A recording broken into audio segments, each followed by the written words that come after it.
Thank you very much. My name is Chris Kahuria, and I'm happy that you could check on my channel today to learn something. Here is basically about learning, and we say it is not just learning for the sake of adding knowledge, but learning for action. And today I have a very, very interesting topic that is targeted to college and university graduates or those who are already in college or maybe those who have graduated in the recent years, and you want to get some tips on how to navigate this complex, dynamic, unpredictable marketplace that is today being governed by massive unemployment. And it is important that I start by telling you that I have experience. I have gone through college, I have gone through the university, I have been in the job market for at least 10 years, and I have learned a lot of lessons that I love sharing to help you and others who are likely to get lost or confused in this complex 21st century marketplace. I want to begin my session today with a short story about myself, just to put all this into context and to let you see the realities that you go through. In the year 1999, when I was in Juris High School in Morana County, one of the best provincial schools at the time, and I think today is a national school, I attempted my KCSE and scored a C plus.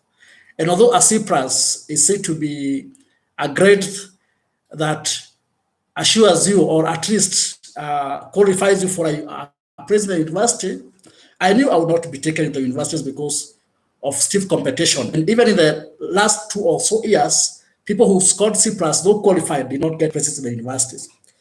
And to tell you the truth, I was devastated. I was discouraged.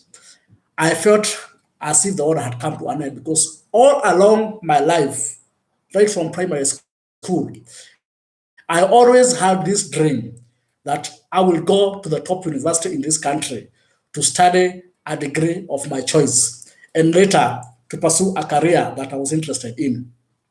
So this was very discouraging. And in the university selection process, I had selected pharmacy as my first option and civil engineering as my second option. And then the other two options, because we were supposed to take four, were now other courses that I had selected. But in my mind, I always thought that I will either do pharmacy or civil engineering. And along the way, I actually developed more interest in civil engineering. So I was mentally prepared to be an engineer. But guess what happened? I did not qualify as per the entry cut point of that time. So what did I do? After thinking a lot and feeling very discouraged, I said I'm going to give it another shot. So I said I'm not going to proceed to the next level. I will go back to high school and attempt the exam again. Many people discouraged me. They told me that does not happen. Most people who repeat Form 4 get either the same or even a worse grade. And many people told me, you still have chances even with that grade. Don't take that route. But I was convinced that that was the best route to take. And when I went and discussed it with my parents, the only thing that my dad told me is, if you are sure that's the route you want to take, go ahead. Go get a school where you're going to retake the exam. And when you have gotten one, come and tell me and I will pay the fees. You know what I did? I started with my former high school and I went there very excited because the principal knew me personally. I was a good boy. I was a good student. I was even a prefect. And therefore, I thought, since I did not have a bad record in that school, I had a very good record. The school would gladly take me back. But I was very disappointed when the principal told me that the school had a policy of not taking former students back. And this was something approved by the Board of Governors, and his hands were tied, in as much as he would have loved to assist me. Again, I was frustrated, but determined. And I said, I'm not going to give up. So after my school, I went to all the top schools I knew in Central Province, in Central Kenya. So I went to Nyeri High School, I was not taken. I went to Kagumo High School, they rejected me. I went to Gaishajiro School, I was not taken. I went to Chiga Boys, I was not taken. I went to Joby High School, I was not taken. I went to Kangema High School, I was not taken. And I was almost giving up. But finally, one little known school decided to take me. And because I was determined, I said this could not be the best environment why I wanted to retake my exam. But with the determination in my heart, I'm going to prove everyone wrong. And true to my determination, I did the exam at the end of the year and I scored a B plus. Of course, now feeling better than it was before. Though I wanted to score something like an A or an A minus, I scored a B plus. And again, I never qualified for the career of my choice. I never qualified to be taken in to do civil engineering. So again, I felt frustrated. But at least I was happy that I made it to the university. And after going through the selection process, I went to do a Bachelor of Science degree at the University of Nairobi, Chiromo campus. So I was taken to do a BSc general course. And when I went there, I was supposed to take 3 subjects out of mathematics, biology, chemistry, and physics. And biology, of course, had 2 options, botany or zoology. I did not have interest in biology. I was juggling between mathematics, physics, and chemistry. And at the end of the day, because mathematics had an option of taking double, I decided to do what we are calling double maths chemistry. Something we felt very proud to narrate when you are told, what are you taking? You are saying, I take double maths chemistry. And after working hard in the first 2 years of campus, I managed to be selected to specialize in mathematics and majored in statistics. So in 2006, June 2006, I graduated with a Bachelor of Science Mathematics Statistics majors from the University of Nairobi. And when you say that that was your career and that was your degree, you sounded very tough. Unfortunately, the job market did not respect. You know, the job market is not a respecter of persons. So I found myself in the marketplace with a degree that sounded very complex, but without a job. In fact, I had no idea where to start. So what did I do? I got an insight right from the word go that I may spend many years outside here looking for a job unless I start restructuring my career. So along the way, immediately after I left campus, I started pursuing an accountancy course and I did CPA. And as luck would have it, and as I would have wished, within 1.5 years after leaving campus, I was employed as an accountant. And my career now changed completely from statistics to finance and accounts. And I worked in that sector for 8 good years. And finally, I left employment because, again, I felt that is not the person I was. So I decided to come and do entrepreneurship and pursue other lines in consultancy. So what point am I trying to drive here?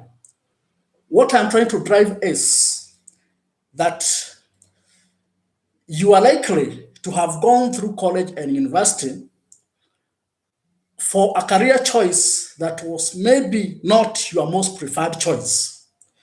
And you cannot claim that your hands are tied, that you are stuck to what you did in college or the university. That is the first reality.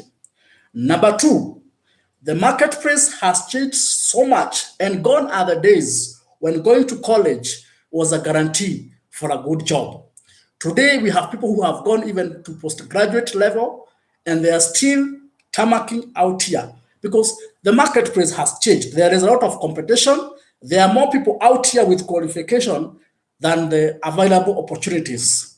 And also, the focus has shifted where people are not just getting jobs on the basis of what they did in college, but on the basis of skills they have acquired along the way. So if you are a fresh graduate, you have graduated in the recent years, and you are out here and you are feeling confused and you don't know the next step to take, I want to encourage you that regardless of what you did in college, no matter how learned you think you are, and no matter what you think about the marketplace, there are a few tips that I'm going to give you today, which will help to revolutionize your career. First of all, I need to put a disclaimer that there is nothing known as the norm of employment. Very many people are learning out here without jobs, and you are not the only one. That is the hard reality in the marketplace. So today, I want to focus on a few tips, and I'm going to continue these lessons in the foreseeable future. I hope you can follow all of them and share with your friends, subscribe to my channel. So let's ask ourselves, what are the most important actions that a college or university graduate should take after leaving college or campus? What are the most important steps? And step number one, very important, that I would want to tell you today: do not discontinue the learning curve. Many graduates, as soon as they graduate from college or university, decide to go through a period of rest and a period of hunting for jobs, but are learning nothing. I want you to know something, that university and college is only meant to prepare and to structure you for lifelong learning. And the day you stop learning, you start to deteriorate, you start to disintegrate. So number one, you cannot afford to discontinue the learning curve, because your progress in this life and in your career does not depend on what you learn in campus. It depends on what you learn after campus. So do not discontinue the learning curve. Keep learning, keep reading different fields, keep equipping yourself with knowledge, read books, use the internet. And I want to tell you something very important that I have seen as a reality in my life. As you keep learning, one day you will bump across some knowledge that will totally transform your life. And a lot of people outside here who have succeeded in their career can attest to the fact that the most remarkable milestones in their career are not related to the things they did in college, but related to the things they learned after leaving college. Never discontinue the learning curve. And never think that you are learned. In fact, on the day of your graduation, you are told you have given the powers to read and to do. That is the beginning of learning. And you must be a person who is mentally prepared, physically prepared, emotionally prepared, and in all possible way prepared for a lifetime of learning. Never stop learning, because the moment you stop learning, you stop to grow. The learning curve and the growth curve are always in tandem with each other. They learn parallel to each other in such a manner that a corresponding move on the learning curve results to a corresponding move on the growth curve. So never stop learning, or your career will hit a dead end. Number two, acquire new skills. Skills give you an upper hand over other competitors. They also prepare you to be a performer. And when we talk of skills, they are not necessarily skills directly related to your own career. There is no harm in learning a totally new skill. There is no harm in learning how to cook. There is no harm in learning to programming, even if you are not a computer scientist. There is no harm in learning to do graphic design, even if you are not necessarily doing a career that is in media. There is no harm in learning how to construct a website, even if you are not necessarily going to be a web designer or somebody in the ICT field. There is no harm in learning carpentry, even if you did not intend to be a carpenter. There is no harm in learning any new skill you can learn. Sharpen all the skills that you can sharpen. If it is your computer skill, sharpen them. You'll find that in some places you will go and you'll be required to have top-notch ICT skills. How well are you acquainted with, for instance, Microsoft Office? Do you know those complex Excel analytical techniques? Do you know how to structure top-notch document using Microsoft Word? Can you prepare eye-catching, captivating presentation using Microsoft PowerPoint? Can you create a database? Can you write very, very nice reports? So those are skills that you should be equipping yourself with. And these days, nobody can claim that they cannot learn because they don't have school fees, because we are in the information age where knowledge is available on the internet. And I can tell you that personally, because of those skills, I have actually learned and earned money from skills that I did not learn in a school. I simply took my time on the internet, did research, went to YouTube, taught myself because information is there, learned from experts who are already teaching, and I have acquired very many skills along the way.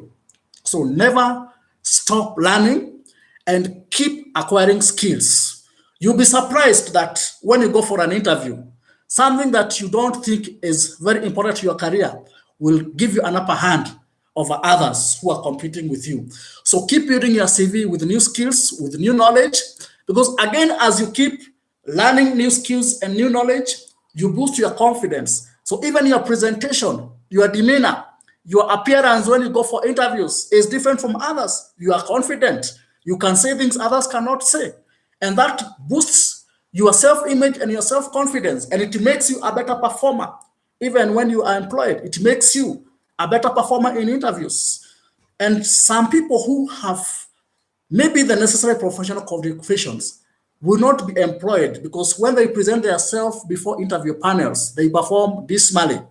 And nobody wants to employ a lousy person just because they have papers. Nobody wants to hire somebody who is not confident just because they have paper qualifications.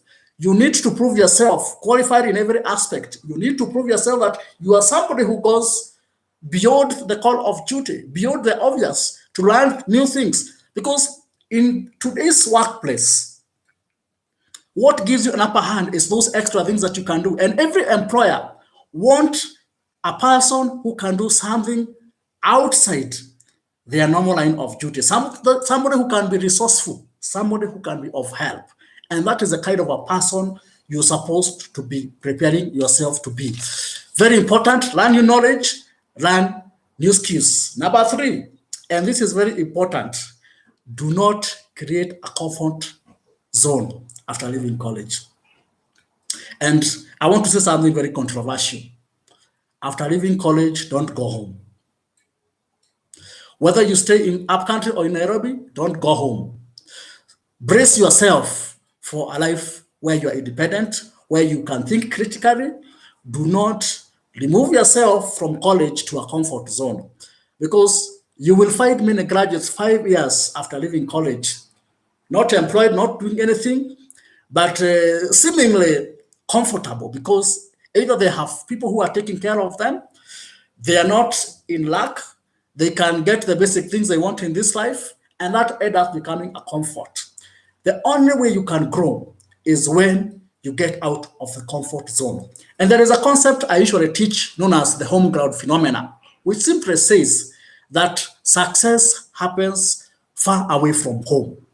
The moment you are in your home ground, you are with people who have always known you in a certain way, and they may not have an appreciation that you have now changed, you are now a learned person, you are a skilled person. They may not have that appreciation. They will still continue pampering you like their own child, and they will always think of you and look at you through a historical lens perspective. They will not help you in any way. Number 2, things that you try to do at home will frustrate you, because that is a very familiar environment. And again, it may be impossible for you to see a new opportunity in the same place where you have lived for many years. It becomes very impossible. So the home ground is a very hard ground. It can be an impossible ground, and it can also be a comfort zone. Therefore, do not stay. Try to look for a place where you know you can grow. If possible, I usually encourage graduates, if it is possible for 2 or 3 of you to pull your mega resources together and get a small house somewhere in the city or in any town. And it doesn't have to be the capital. It doesn't have to be Nairobi. For instance, if you're in Kenya, it doesn't have to be that. But get a place where you can go, 3 or so of you, get a house, share the rent and the other resources, and challenge yourselves. Because the moment you go home after leaving college, you are in for trouble. And you will always be comfortable. And this is true. It has been tested. And if you graduated from college a few years ago and you have been staying at home, I'm sure, however painful, you can attest to this fact. And if after leaving college you decided not to stay at home, you can also attest that the thing that has made you where you are today is the fact that you started practicing independence from an early age. And this is something that many college graduates never do. Number 4, we have said, do not discontinue the learning curve. Keep learning new skills. Do not create a comfort zone after leaving college. Don't go to stay at home. Number 4, get yourself busy.